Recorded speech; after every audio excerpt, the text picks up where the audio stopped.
Hello, Gary Hernandez here, and welcome to King Self-Defense with Master Gary Hernandez.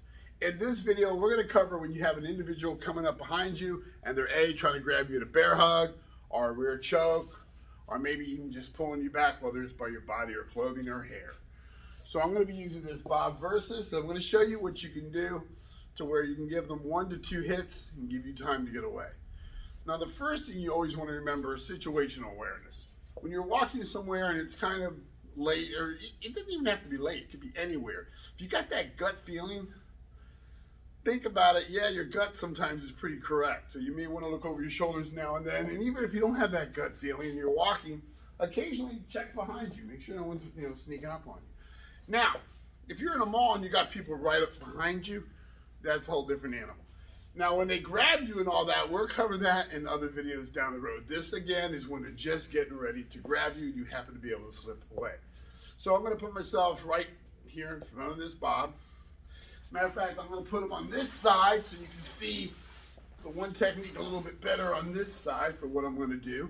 I'm going to angle him so you can see where I'm going to strike, and I'll go over the strike areas.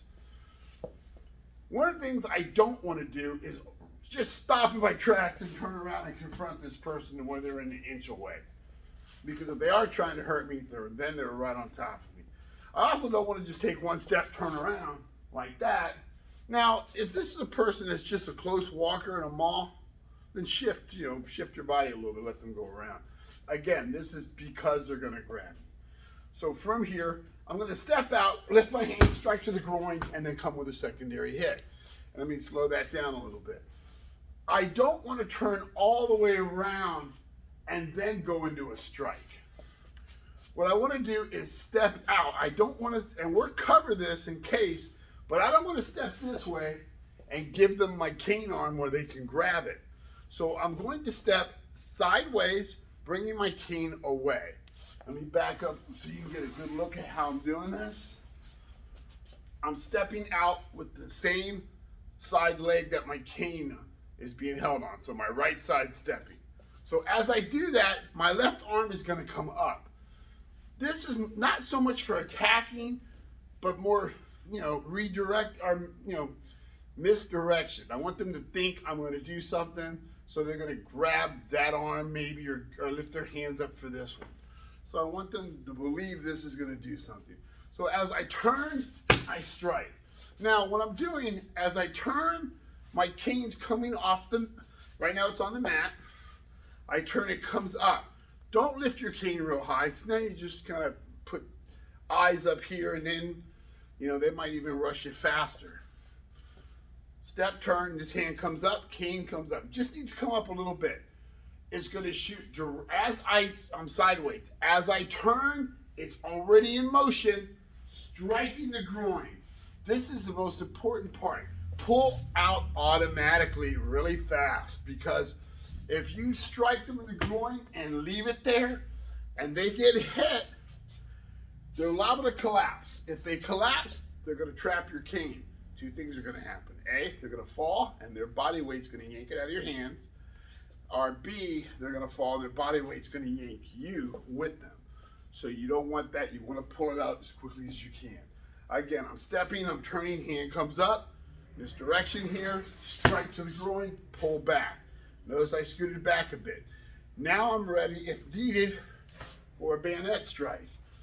But if I get a good shot to the groin, they're probably going to bend over a bit.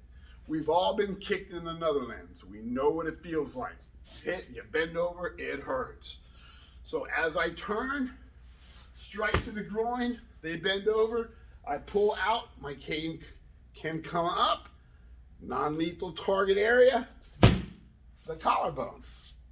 He's like this, nothing's protecting it. Again, why am I giving him a second hit? Let's say I'm about 75 years old and my car's a pretty good distance. He might recover in the next 20, 30 seconds and chase me down. I don't want that. So I turn, hand comes up, strike to the groin, pull out quickly, hand comes up, around into the collarbone. You can also, you step out, you turn, strike to the groin, pull out. From there, you can swing another non-lethal area to the leg. injure that leg. Now, if you don't want to catch him in the groin, you think you're not going to get a good shot, you step out, hand comes up, strike to the leg. Again, misdirection. They're looking at your hand. I step out, strike. Now notice, as I turn, the cane comes up. Again, don't raise your cane, because then you gotta, if it's super high, as you turn, swing your cane. Don't turn, stop, raise your cane, and freeze. Don't. Simply turn, and then as it comes up, it's one motion. Don't raise your cane and stop. They're gonna see it. Turn, strike. Then if you have to, secondary strike. We talked about what if they go for my gun arm, my cane hand. Let's put him on this side. So you can kind of get a good look at this. All right. Same situation. Coming up, I step, I turn sideways. If I lift this up, right, yeah, I'm hoping I can get a good shot. But the problem is, if he's reaching for me and I lift up, more than likely they're going to grab that. If anybody that's any jiu-jitsu, judo, aikido, hapkido, I'll give, with my arm bent, he's got that perfect S formation to put me into a lock or grab me and yank me back. So what I'm going to do, as I turn, I'm going to switch off. Lift this hand up really quick. Again, misdirection. I'm here, I turn. Once the cane's in this hand, I got ribs, I got leg. If I have to, I go to the head, but understand, going to the head or collarbone, when you lift your hand up, is not going to work that well, because why? You brought their hands up. So that means I'm going to go for a lower target area. So again, I'm here, oh, I come in, into the leg. I'm sitting here and, oh, I come up, into the ribs. And then after I hit him, then I can step away. If I have to, I give him a secondary hit of my choice. First one's a stunner, second one, something that'll give you more time to walk away. So one more time to recap. If I turn this way, cane comes up, straight into the groin. If I turn this way, cane comes around, into the leg. And the whole time this hand's coming up, it's doing something. If I turn this way, swap hands, it takes a second. Boom, there it is. He grabs his hand, we're fighting, ribs. Now if he's got a hold of me here, and I bend his hand, yeah, then I can go to the head. So take your time, practice your turning sideways and striking. It's very simple. I'm here, I turn. As I start to face you, I'm striking. So practice it. As I always say, make it yours. Hopefully these techniques help. Gary Hernandez, thank you, and I will see you guys real soon.